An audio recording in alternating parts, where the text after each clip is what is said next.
சில நொடி நானும் சுவாசிக்கவில்லை.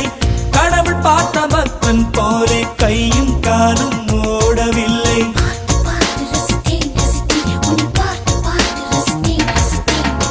தேவதையும் பேருந்தில் வருமா கனவா கனவா தோன்றவும் இல்லை.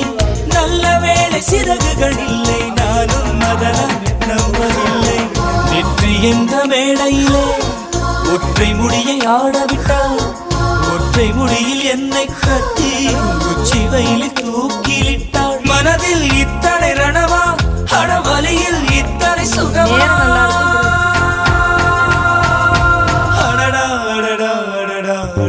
பார்த்தேன் பார்த்தேன் பார்த்தேன், சுட சுட ரசித்தேன் ரசித்தேன்.